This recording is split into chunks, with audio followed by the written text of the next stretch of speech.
Hello, ladies and gentlemen, I'm Senex, And I'm Pull.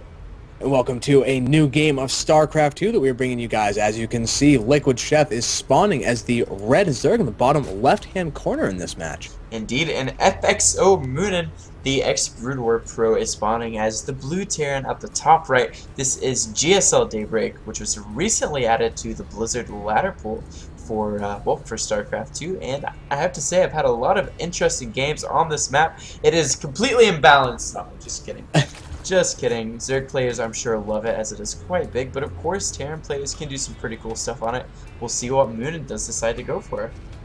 Yeah, there's some very interesting timings available on this map, particularly when drops come into play, because it's not like the most drop-oriented map, but boy, can they ever hit hard when they go off, too.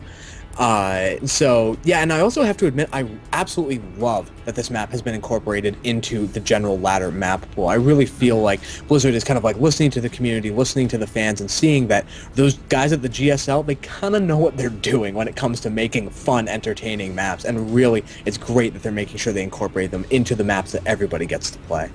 Indeed, indeed. So this looks like Sheth is just at about 14 supply right now. We'll probably go ahead and get his fast expansion at 14, actually, maybe 15 instead. Whereas our Terran player has not gotten any gas yet, so he's probably going to go for a fast expansion. We'll see if he goes for 1 or 2 quick CCs. I feel like it's probably just be a standard 1 CC, 1 expansion. But I do think that it'd be kind of cool to see a player possibly go for a double expand, as like I said, it's a pretty big map. I guess the problem with doing that, though, is that your third is kind of far away. Yeah, right now we actually see the command center first from mOoNan, like you were saying, the fastest of fast expansions being planted down. He is going to be building the barracks afterwards just so he has a little bit of army to not die, which is one of the best ways to succeed in the game of StarCraft 2. But definitely think that he's kind of potentially metagaming Sheth a little bit, because while Sheth is a fairly versatile player, he definitely tends to like macro a lot more than any kind of cheesy player, all-ins, and so going for, obviously, the command center first will take advantage of a Zerg player who's trying to go for the 15 hatch and push them into either teching very hard or going for a fast third. Now we do see the drone of Sheth was actually able to kill the SCV that was building the command center, but at the same time, mOoNan was able to kill the drone right back, so evening up the losses there. At the same time, mOoNan is getting his second racks added on here, so like you were saying, gonna get some army that is pretty important, but has still not gotten his gas yet, and he has more than enough minerals to do that. Yeah, I'm kind of curious about that. Definitely waiting to see what he's going to be planting down afterwards.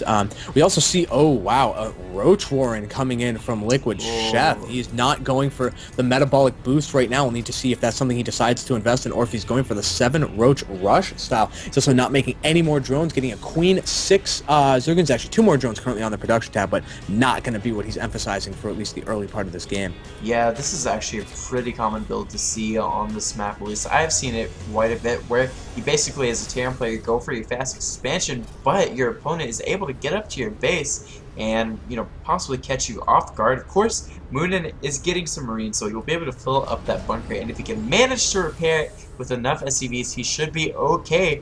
But this Roach Rush from Sheth is probably going to be, well, I'm not going to say too much, but it's definitely going to be really, really strong, and it's going to be hard for mOoNan to deal with.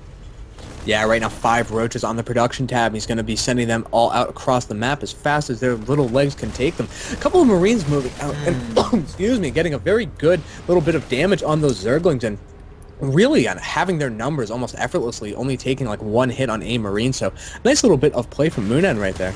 Yeah, we do see Sheth trying to pull these Marines out here to where the watchtower is, and if, oh god, if mOoNan does not manage to get back to that bunker, these 5 Marines are going to be so vulnerable. Yeah, we see Sheth once again just checking to make sure they're there. He's obviously moving his Roaches up to see if he can catch them, but the Marines do head off in the other direction, and there's currently nothing in this bunker right now. That is actually so bad for our Terran player. Oh, this could be one of the most unfortunate anti-timings from mOoNan. He killed off the Zerglings and believes that he currently has a timing window, and he definitely does, except that all these Roaches, as we can see, marching directly into the main, and oh no, the supply depot is not up, and all of the Roaches are right in mOoNan's main, camping the production, going for some SCV kills. Oh my god, at the same time, mOoNan's trying to get into the natural of his opponent, but there's more than enough Roaches and, of course, Queens there to deal with this. mOoNan decides to move down his SCVs to where his natural expansion is, realizes that he is in a lot of trouble. Is he making any Marauders? He is making 2 Marauders that will help to deal with the roaches, but oh my god, Sheth has done so much damage already. This is just not where a Terran wants to be. I really think that he thought his opponent was, you know, possibly going for an expansion. That's why he moved out.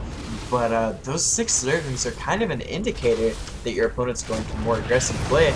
And as we can see here, Sheth will get pushed back for now, but is he rallying any more units over? Not actually rallying anymore, so mOoNan might be okay for now. Yeah, so it looks like he has managed to force his way, but not being before taking 9 workers in damage. So definitely not a place that you want to be, as right now it's 33 drones against just 24 SCVs, and just kind of like it looks like a Baneling Nest and a Evolution Chamber going down right now. So Sheth definitely working a little bit to transition out of the early aggression. All of his roaches are being chased down and killed in the middle of the map, but even still, kind of the damage with that attack has been done, and he's in a very comfortable position moving into this mid game. Yeah, Sheth is in an excellent position where he can decide perhaps go for a 3rd base or go for the Banelings and just take out his opponent. Obviously, he's going for the Banelings and trying to take his opponent down here. We do see mOoNan coming out here with Marines and Marauders, trying to go for the natural, but checking over at the 3rd once again. Like I said, wanted to see if his opponent went for more eco-based response, but is, as we can see here, pumping out 10 Zerglings, and oh man, it's not a bio to deal with that.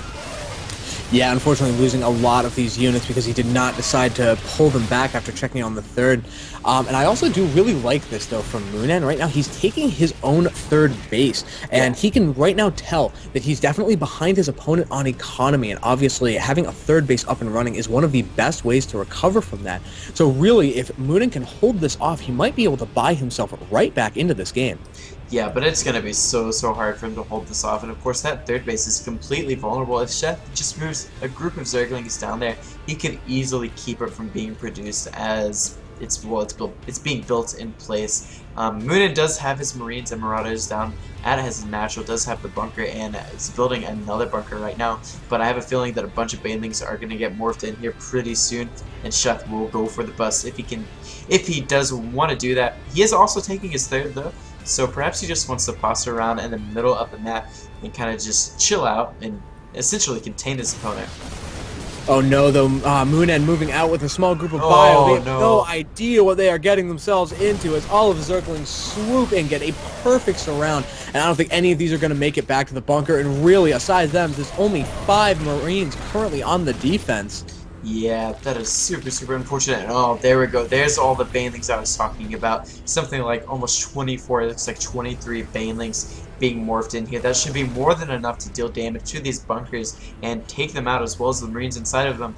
But we'll see if mOoNan can hold on here. He's currently going for the attack with all these Banelings going for those bunkers. Does manage to actually force the Marines out of them, and instead goes for the light units, goes for those Marines. And it looks like Sheth is going to be able to clean up this army of mOoNan in a terrible spot once again. I love mOoNan's decision making right there. He was trying to make a 2nd line of defense up in his main, but really there are just too many units on the field for Sheth. And right now, as we can see, all of these SCVs being used to try to fend off Lings and Banelings. Obviously not what they would really want to be spending their time doing, as all of these Zerglings swoop in, and Sheth takes the game. Indeed. Alright guys, thanks for tuning in. That was super interesting and unfortunate for mOoNan there. Definitely, just got caught in a lot of unfortunate positions when he was trying to kind of scout around. But yeah, this has been Pull. You can always check me out at youtube.com/PullSC and twitch.tv/PullSC, as well as my Twitter. And yeah, thanks guys. Where can they find you, Senex? You can find my commentary, very much of it being with my fine co-caster Pull, at youtube.com/wiseoldsenex, and also check out my Twitter. There we go. I really wanted to say Twitch for a second. I was like, no, that's not right. But no, check out my Twitter at wiseoldsenex, and you can see all of the people who I retweet and what I think is cool, basically. Yeah. So, Indeed. All right. See you all there. Yeah. Thanks for tuning in, guys. See you later. Thanks. Peace.